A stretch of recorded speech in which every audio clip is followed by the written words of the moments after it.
જ્વાળામુખી પર્વત તરીકે ઓળખીએ છીએ. આજે હું તમને એક નાની એવી પ્રવૃત્તિ દ્વારા જ્વાળામુખી કઈ રીતે ફાટે તે સમજાવીશ. તો તમામ વિદ્યાર્થીઓ અહીંયા આવી જશે. એક માટીમાંથી બનાવેલો પર્વત જોઈશે, ત્યારબાદ ઈનો અને જીરા મસાલા સોડાનો ઉપયોગ આપણે કરીશું. તો સૌપ્રથમ આ નાની અંદર અમે કંકુ નાખેલું છે અને ઈનો જે છે એ આપણે એની અંદર નાખેલો છે.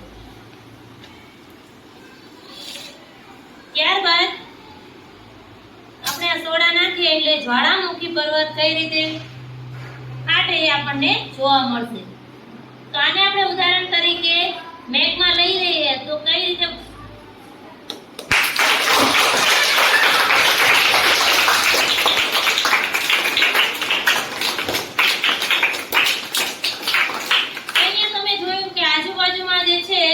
પૃથ્વીની સપાટીમાંથી મેઘમાં જે છે ભૂરજ બહાર આવી અને શંકુ આકારમાં પથરાય છે. તો આ ઉપરનો જે ભાગ છે એ ક્રેટર તરીકે ઓળખાય છે. આ જે છે આકાર શંકુ આકાર ધારણ કરેલો છે એટલે શંકુ છે અને આજુબાજુમાં પૃથ્વીની સપાટી જોવા મળે છે. તો બાળકો કેવો લાગ્યો તમને આ પ્રવૃત્તિ?